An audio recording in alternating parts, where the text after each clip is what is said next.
Hi, everybody. We should. Do you want to talk about Firestorm? Heck yeah. I'm Jason from Barefoot. That's Heather Drain. This is a squeaky clean adult film bonus feature. I am here with the wonderful Heather Drain. She did the commentary on Firestorm. If you just probably watched the squeaky clean a version of Firestorm, that's two Firestorms. And welcome to this Firestorm. I love that. I've showed this a lot of times to a lot of people in like three different videos. It's now open. It's actually in my player. I finally got to listen to it. It was pretty stupid of me to do the Oh, squeaky clean adult film without soaking up this knowledge.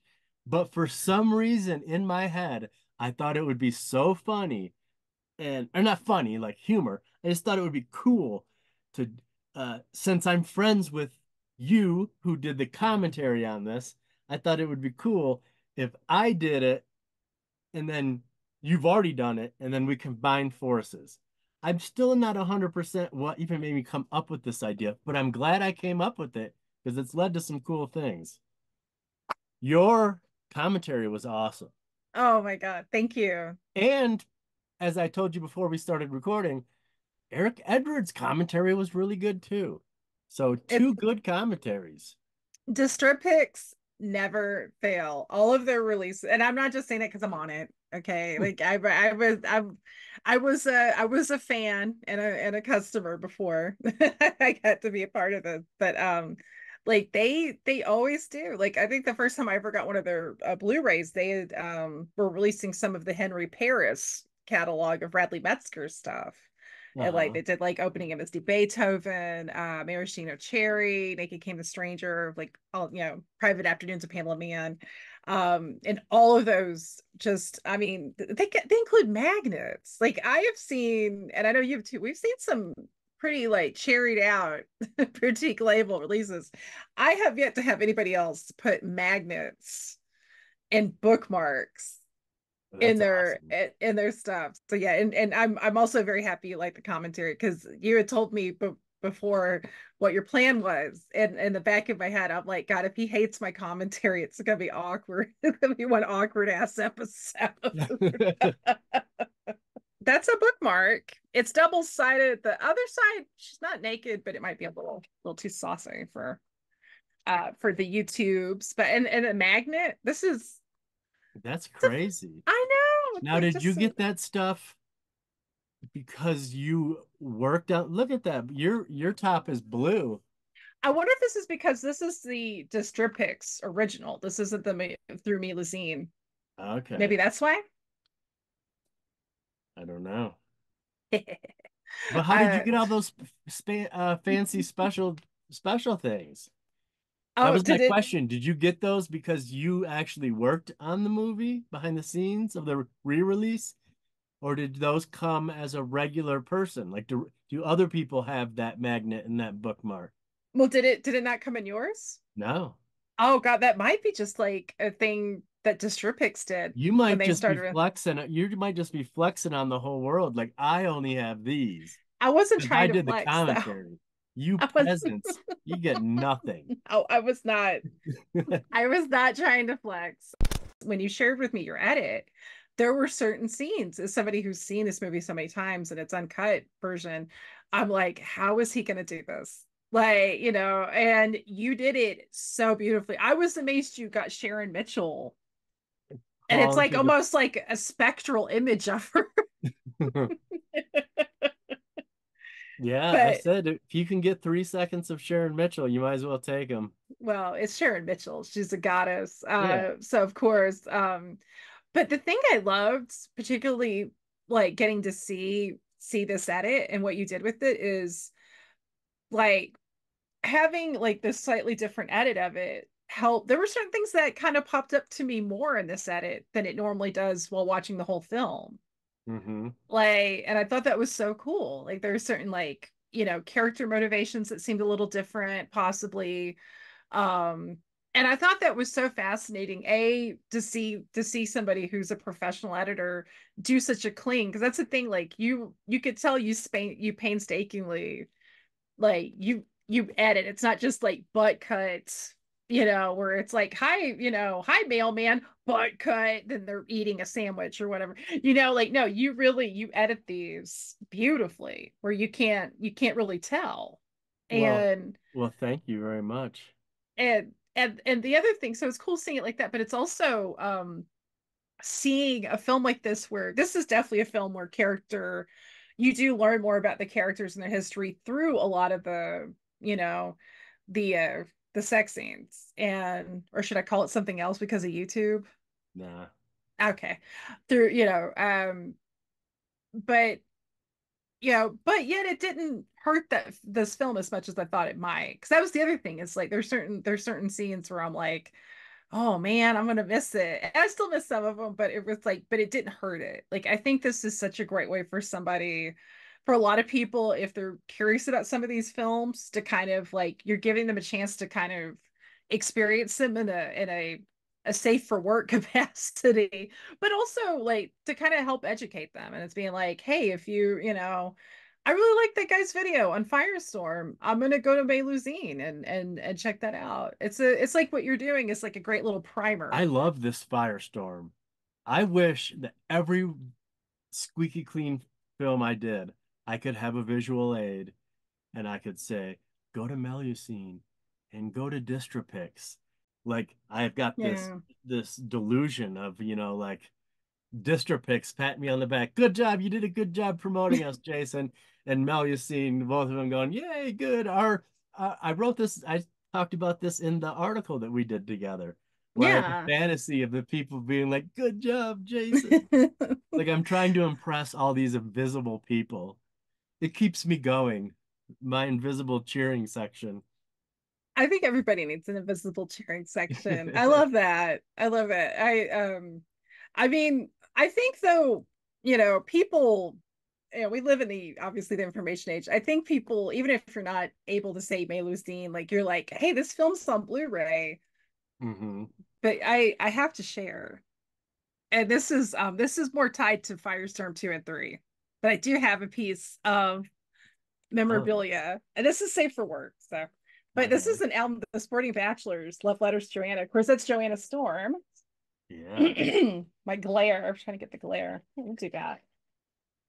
Oh, that's the whole vinyl. Yeah, she's on. But how beautiful is this? This was an independent release. Nice. Just this is an excellent album, and that's the thing is like Cecil, and and that showed up so well in your edit of Firestorm too. Cecil's use of music and his films, I think, is so tremendous. And this band, because in Firestorm 2 and 3, you see more of Lee, like the John Leslie character, Lee Balcourt, Okay. and his just like spiral, and it's no fun, and it's so brave. Like that's the thing, like his films like takes his characters kind of sometimes in some really dark, just messed up, dysfunctional places. But it's done like so intelligently. Him and Anne Randall were such a great pair, and so smart. Hmm. And just the music. I mean, there's pieces of music in Firestorm that at times to me almost sounds like almost like no There's a wave music. there's a little piece of just it's very underneath the scene, so it's like go like Yes. electronic, and they use it three different times, but I'm like, oh, this is very cool. This chill. Right? Okay, so I do have some notes here on Firestorm, and one Mm-hmm. of them is that I haven't seen Firestorm 2 or 3. However, my friend Heather Drain in the commentary says they follow the Middle Easterners arc in 2 and 3.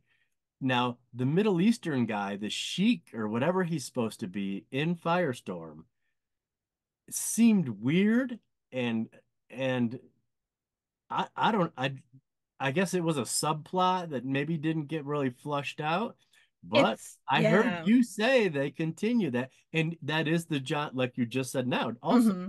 that is the John Leslie owing money to that sheik Yeah. or whatever's going on there. And so I found it interesting when I listened to the commentary last night that you said, oh, they do follow that in part two and three. They follow that plot line. Oh, they do. Yeah, it's definitely more, yeah, because it's almost more hinted at in Firestorm 1, because really the main character arc that Yeah. you're following is Kenny, like Eric Edwards and Liza and Victoria Jackson. Which I love that you had one of her films because she didn't do that many movies. Um, We just did Never Sleep Alone. exactly. That's what I love because I was like, holy cow, it's it's Liza. It's like because Yeah. that's the main thing I know her from. That and a really kind of funny section, Jerry Butler's book, Raw Talent. But she didn't do that many movies. Like she did a handful of movies and then basically went kind of behind the scenes into production Yeah. and directing. But yeah, Firestorm 2 and 3 are so and I'm hope those will come out. Those are so good. And you also get new characters like there's this detective kind of type character played by Michael DeTore, aka Michael Gaunt, who I think is one of like the big kind of unsung actors of 70s and 80s adult. He's a phenomenal actor, Hmm. Shakespearean trained. And he's in Maraschino Cherry, which you've done. Part two and part three of Firestorm, are they online? Like crappy versions? I know they're not restored. Yeah. I I can just, don't I I'll don't look know. for them. They might be. They probably are. So much, I mean, just like a crappy, crappy version of them. Because I kind And of want to follow, I want to follow, I no, want to this see what the Sheik is doing. yeah, no, the story's good and it's they're interesting. I mean, I think the first one's still the best made movie as a whole because with some of them there's a little bit of repeat footage, but the character driven stuff that's in them is so great. And Allie Moore's in it and she plays this kind of like messed up character. So you get kind of like a new sad character in Yeah. there. Um and it's great. Sharon Kane shows up in those. I always love seeing her. Like Sharon Kane's great. Well, John Um Leslie gave him 60 grand. I don't know if that actually looked like 60 grand, the knot. He goes, here's 60 grand. I'll give you the rest later. And he's like, pay me on Tuesday. yeah. And I love stuff like that in movies. I think regular viewers that would like piss them off. Like, I don't get it. Why is that? What was that? They never cut back to it again. And I think when I was younger, that would have probably bugged me too. But as Mhm. a writer and filmmaker, seeing Cecil just slide that little piece of whatever's going on into the movie, for me it sparks my imagination. Like, ooh, I wonder I wonder how much he owes him. He gave him 60 grand. He told Yeah. me he has till Thursday to pay him. He's a What sheik at a party by himself. Do you know who played that character? I do not know off the top of my head who played the I Sheik. don't know. I tried to figure it out last night. I couldn't figure it out. Now, one of the coolest scenes, and you mentioned on your commentary, one of your favorite scenes was Mhm. the little arty interstitial where she's just talking directly to the camera. Yeah, that's her monologue. Just I over, love she's that. talking right to the Yeah, camera, and I love that scene. Ricky Hart, right? that is Ricky Hart. Her boobies are out. I could have used every once in a while because she's in lingerie, but her breasts are out. But every Yeah, once in a while, it cut to like the school photograph medium shot. And I yeah. was like, oh man, can I do something with these?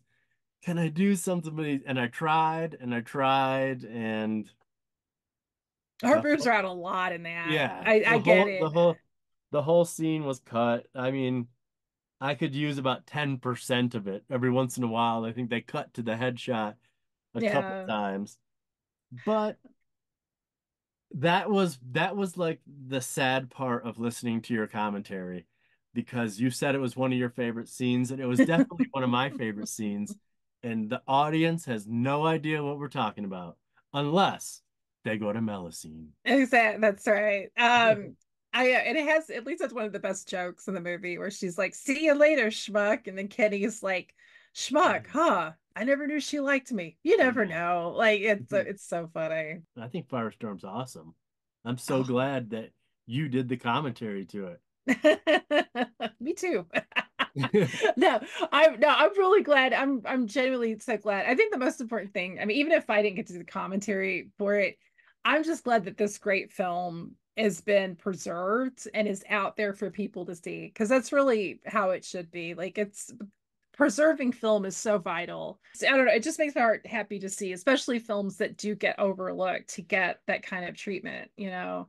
Hmm. Um, and it's an everyday battle, especially with, like, I mean, streaming is great, but it's kind of like, you know, you need to have physical copies of stuff because streaming comes and goes. Like, so it's good to have this. And I'm so glad you liked it. I'm glad you liked the commentary, because again, like, if you had hated it, we probably wouldn't be doing a podcast together. Yeah, I would have said, So "Oh, Tuesday at 4, I can't make yeah. it."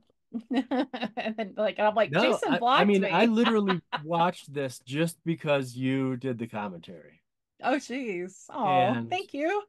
I'm super happy. I mean, I can't believe how good it looks. Like, I've Oh, shot a lot of it's film in my life, and I've never mm, shot anything that looks like Firestorm. And I've it's had gorgeous. great director of photographies. Mm. I don't even know if we went and did a 4K scan. I've never shot 35. I've shot a lot of 16. I don't know if I could ever even get close to. I mean, this is award winning. There's some shots of them at the beach Mm. where it's like long lenses shooting down, where it's just like literally beautiful. I'm like, holy shit. Oh God. And At some you'd if I'd have called in my intern or something and they come in during that shot, like long lenses on a beach on a 4K, you would have thought I was watching Criterion Collection. Like, ooh, what's this artsy fartsy stuff? Firestorm. Oh my, I love that. And it's so true. And I mean, some of the visual choices too are so arty and so cool. Like that shot, and you mentioned it in your video, which I loved. That shot of Kay Parker, who's, God, I love Kay Parker. Who doesn't love Kay Parker? Like, she's so great. Yeah, where she's got the teardrop. And Uh-huh. it's like, that's so, the way she does that is brilliantly, but the way that they have that included, because something I've noticed in all of, like, the really, like, in a lot of Cecil's, like, really great works like this and Scoundrels, and Neon Nights, is that even the kind of bad characters aren't, they're never 100% coded bad. There's always a humanity uh there that makes things, it's like there's a lot of gray area, and there's some more than others, like. But I mean, because even Kenny's kind of like, he's kind of, he does some scummy things. Like, he's a hustler, but you still like him. You still care about him. You do care about these people. And even Magda, like Kay Parker's character, that little touch and the look on her face is so brilliant. Like, it's just there's just so many smart choices. I didn't Um, notice when I talked about it, um, or when I edited it, that when she does the diamond thing and when she does the lipstick thing, they're essentially the same. There's a whole flashback in between. mhm. And this is what I'm admitting I didn't notice. I was kind of talking about them from like two different things, Yeah. and they're not really two different things. She does the diamond eye thing, and then we go to a flashback, and then we come back, and she's doing the lipstick thing, which is so essentially that's the exact same scene. I'm talking about it like it's two different things. Yeah. But do you think David Lynch saw that when she did the lipstick up her face? Because we're talking about 1984. And I could just see David Lynch seeing that going, oh, I wonder what if Kay Parker kept going and doing her whole face? Oh my God. That I loved, by the way, you mentioned that, because that I love Wild at Heart. Like, I think so many of us do. I love David Lynch, and he's such a great filmmaker.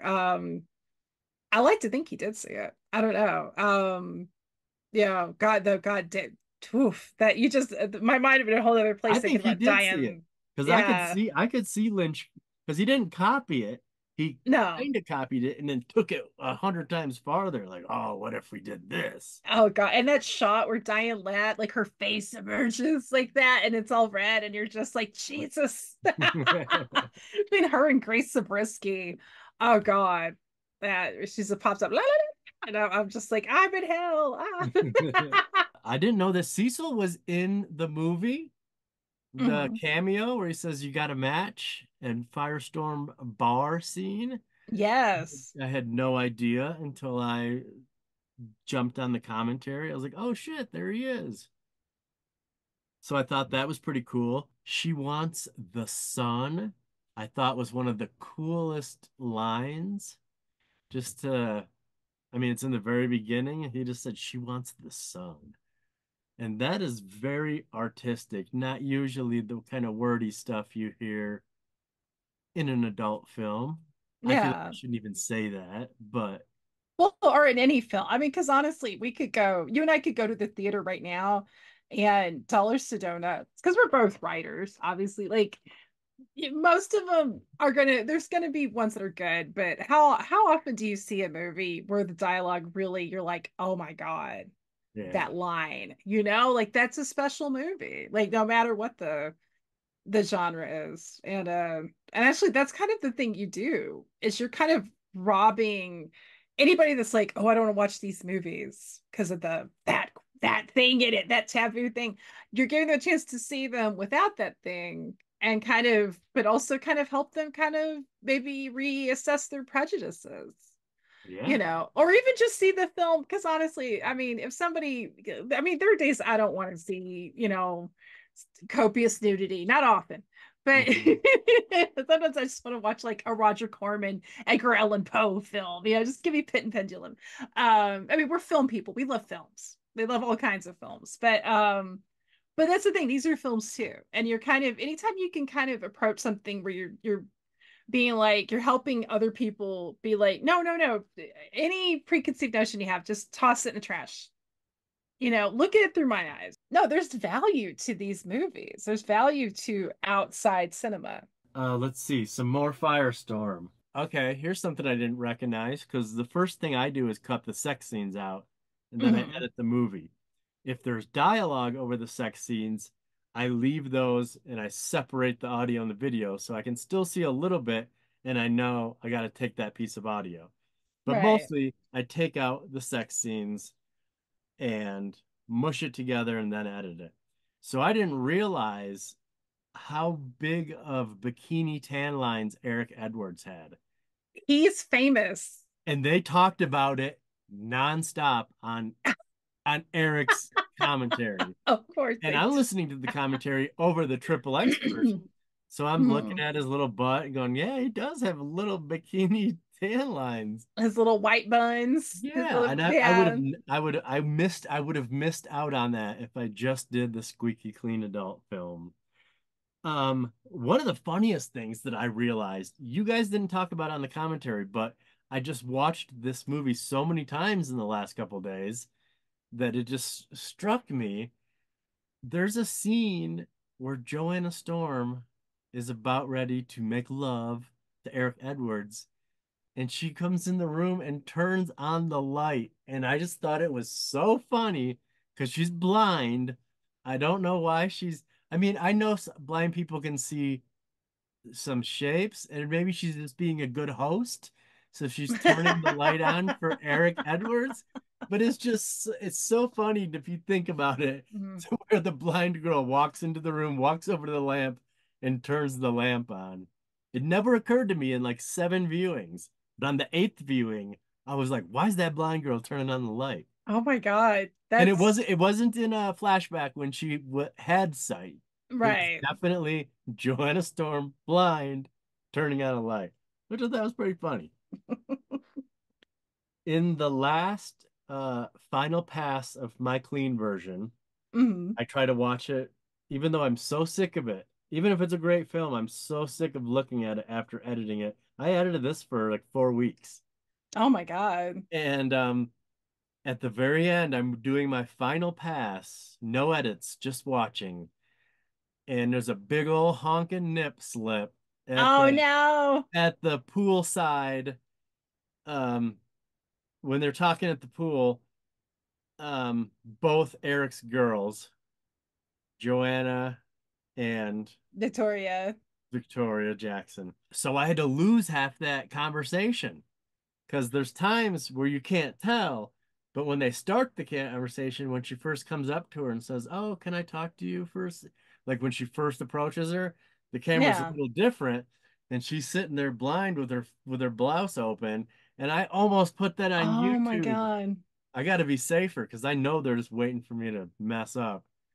And so I had to lose two lines of dialogue. I think I pulled maybe moved a sentence over the pool.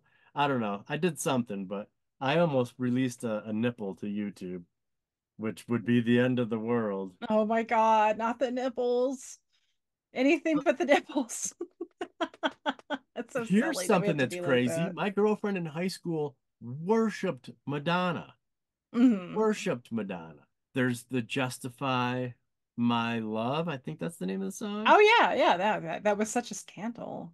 Yeah, well, there Yeah. was the like the 4 minute version or the 6 minute version, which was called the triple X version, Hmm. and all that dialogue in the actual Madonna song. Like, there's been two, I did research, two pressings of the 6 minute version, the triple X version. So there's Yeah. like collectors out there that have the B side, which is the triple X, and all the dialogue, which makes it the triple X version, is all from Firestorm. Are you serious? Yep. Would you like to record now?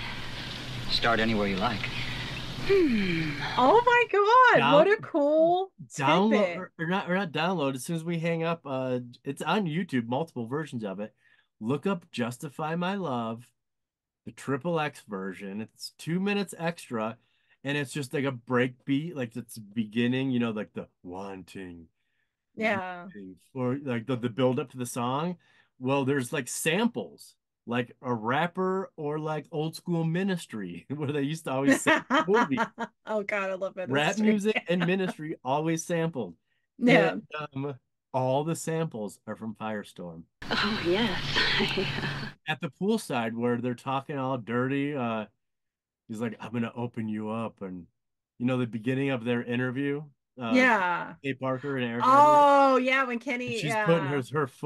her foot in between his legs. It's all that. It's that what they're talking, that raunchy Oh, innuendo, foot. I love that you mentioned the foot stomping.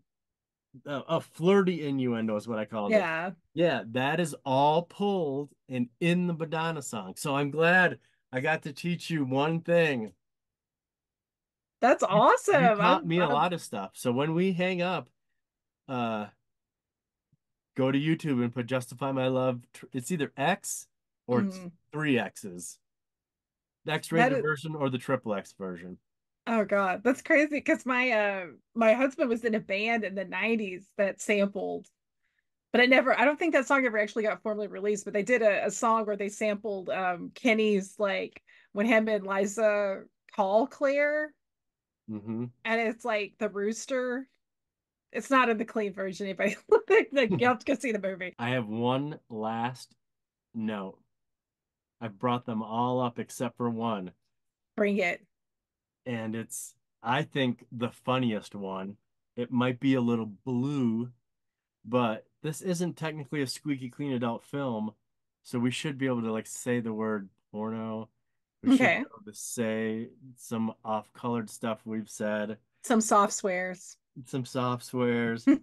But here's the funniest thing. Um, you were referring to masturbation. Oh I'll take a God. picture of this and text it to you because I put it in quotes and put Heather Drain. Oh no. What did I say? Something to spank it to. It's my favorite It- thing in the world because me and all my friends, girls included, it started off with the boys in junior high. By the time we got to high school, all my Mhm. close girlfriends all used spank it to mean them too. And then it just became like the biggest joke. And we always would talk about spanking it, and people would be like, "Spank the monkey?" And we're like, "No, just spanking it." And so I have ran into some people that have heard me say, like, just like me and Pete, like something gross. I don't know if I want to gross out the audience, but like he brings up some actress as guys, I'll just like jokingly say, yeah, oh yeah, I spanked it to her. And pe and people have heard that and they're confused.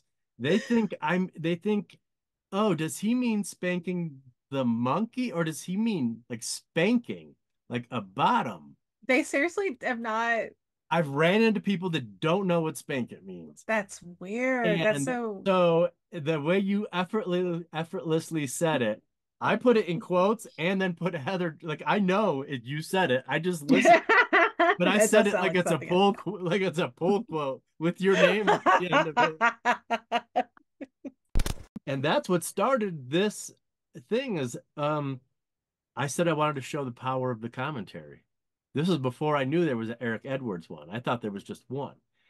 Uh, and so, I mean, obviously, our discussion is on Firestorm, not just Firestorm, the commentary.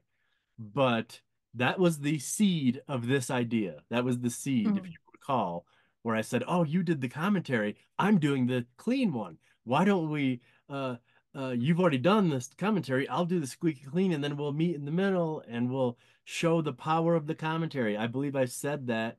Someone could find it. Some nerd could find it on YouTube that I said that we're going to show the power of the commentary.